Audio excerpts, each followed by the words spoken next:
Hey everybody.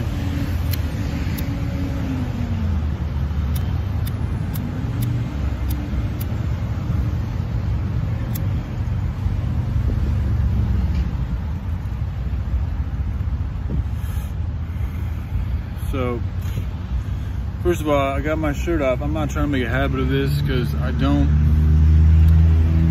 because we live in such sexually fucked up times.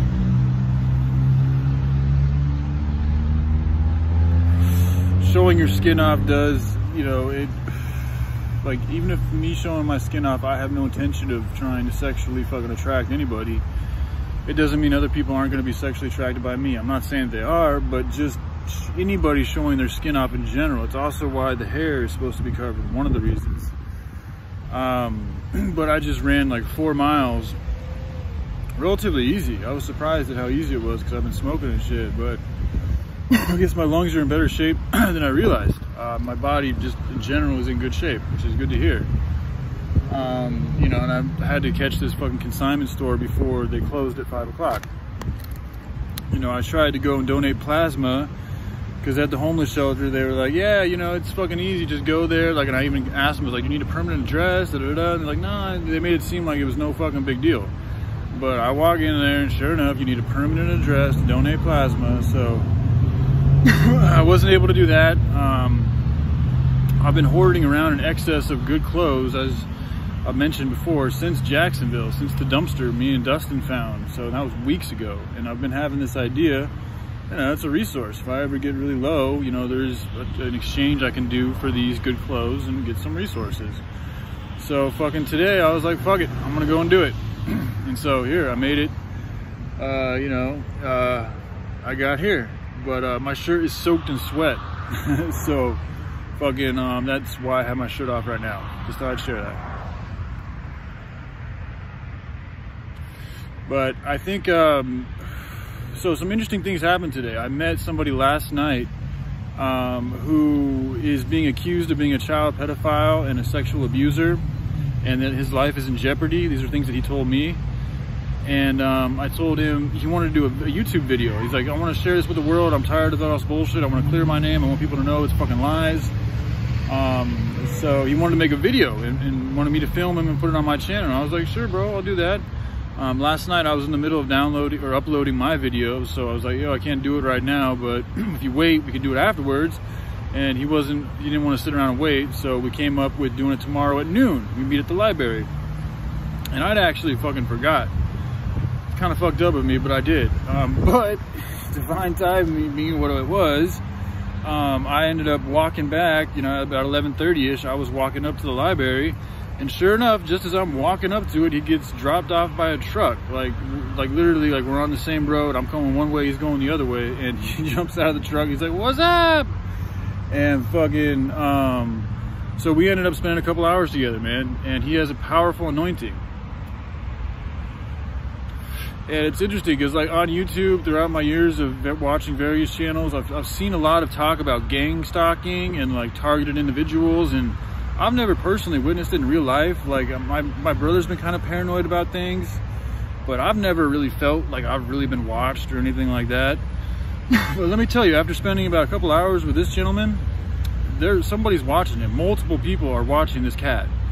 I witnessed things I'd never seen before. We literally saw 11 federal, I mean, they had to be federal vehicles because otherwise there were 11 undercover vehicles. How many times are you going to see 11 undercover cops, all in different vehicles, which means there could have been much more than 11 officers, because 11 different vehicles. Actually, it might have only been 9 different vehicles because we think that 4 of the vehicles were the same. They just double backed and fucking, they all came down the line of the street with their sirens fucking blaring right next to where we were, right when we're sitting here talking about how this man's innocent, he doesn't do the fucking things that these people are saying they're doing. People are after him, his life is in jeopardy. And at the same time, we have other individuals walking around, like going to the bathroom, going out of the bathroom, then going to the bathroom and coming out of the bathroom, like doing odd stuff, like having ulterior motives, like their movements not making good common sense. And then we have somebody behind us who's like this well-cut, groomed, white, Caucasian, middle-aged gentleman with a very numb expression on his face. And I saw him there for 10 minutes too. I thought it was a little weird. And then finally homeboy just looked at him and was like, hey man, what's your name? Like, what are you doing here? And the guy didn't even respond. He literally just stared at us and continued like eating his lunch. And then after he finished eating his lunch, all he did was pace back and forth. And then as we were leaving, I cocked my head to get a fucking, you know, just to see what the hell he was doing and one last look. And he's like, he's fucking with his ear, like he's got an ear intercom. I'm not bullshit, man. I've never seen anything like this in my life. I've been on the streets a few different times in a few different states, and I've never, ever, ever seen anybody being watched like this dude's being watched. And I know he has a powerful anointing. He's also kind of like he's got like a wavy motion to him, like where he's always kind of moving like this, and he always got his legs like spread open. Like he's very unique, very unique individual. But he's super powerful in the spirit, super sensitive in the spirit, and there's something that he has that's about him that fucking is threatening to the enemy. And we were walking, and he was like, I'm gonna take you to the jungle and see how you do in the jungle. And he's like, you can't be afraid now, you can't be afraid. And I'm like, man, I'm pretty cool, I'm not afraid. And then, like, you know, he was testing me. He's like, I'm gonna test you, see if you can take the pain, you know. And he had me sitting with some fucking cats near the fucking road that these cats congregate as, these melanin rich cats next to the fucking, you know, smoke shop, beer store, liquor store. And, you know, I was just chilling, doing my thing. And he recognized that, you know, not only did I not have any fear, but that the enemy fears me. He said that shit. And I'm like, well, okay. Like, I'm not even here to hurt anybody, but apparently they do, you know. But that's true with anybody who's got real righteous blood and heart and energy inside of them, which is really all about your energy. Your blood can change. So it's not like you're just born this way and you have to stick this way. No, it's all about you changing. You being the master of your fucking direction, you being able to change your DNA. That's what epigenetics is all about, is how our cells are changing all the time based on the environment that we're around. So it's like, but you have to realize, like, in these cities, because they are so Babylonian and because of the words that I'm speaking that go against these very cities and everything that they do in them, I'm getting hit in a certain way. But because the enemy knows they can't scare me with the same type of tactics, they hit me with like emotional shit. Or they fuck with the people that are in my life or in my inner circle, or that I've been fucking with online, or just in general, you know. And I allow that to get me down sometimes, man. And that's what happened, you know, just a few hours ago after I left him. I was feeling all down. I don't know what the fuck I'm gonna do. I really don't want to get a job. You know, the grocery store wasn't working out because they don't have a hiring sign, and the Target that I was thinking about going to is closing. And the McDonald's, I still got to call them to see if they fucking, you know, allow a beard. But upon further fucking feeling things out, like, I need to get out of these fucking big cities. Like, Gainesville is a pretty big city. It's not some small little fucking rural fucking country city. It's a big city. There's a lot of different areas. So I think I'm gonna make my way to the beach. I'm gonna call Dustin and try to fucking hang out with him one more time. I'd love to get him on the live so y'all can see him and get a feeling for him and who he is and what he's about.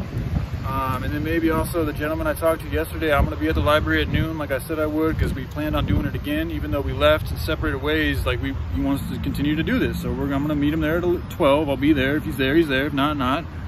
And but after that, I'm going to start making my plans to fucking head to the ocean. And you know, I think the ocean's going to help me with the project, and/or it's going to help me get my supernatural abilities to a higher level, so that I can really transmutate things in a more powerful way and provide. I mean, you see, the supernatural abilities is a connection to ether. So along with me getting my abilities, I'm also going to get the information I need to fucking project what I need to help get this thing moving in a real and fucking genuine way that can offer people an opportunity and an alternative way of living. So they go hand in hand, is what I'm feeling. So by going by the ocean, it's a whole rejuvenation, it's a refreshment. You know, there's certain aspects, you know, Joy and Christopher, like, you know, I've always felt she's had a fucking strong reverence for him, and vice versa. And you know, if that works for them, that's awesome, man.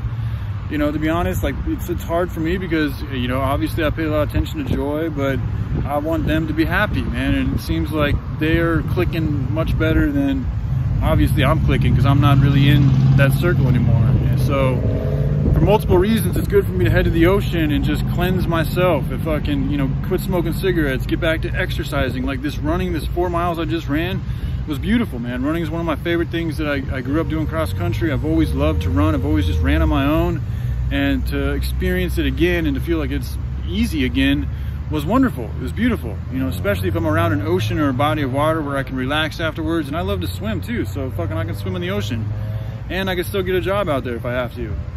So, you know, I'm thinking in a couple of days I'm gonna make my way out to the ocean, and my mom's already said she'll give me a bus ticket. and we'll see what happens once I get there. All right, so I'll keep you all posted. I love you guys, and y'all take care. All right, bye.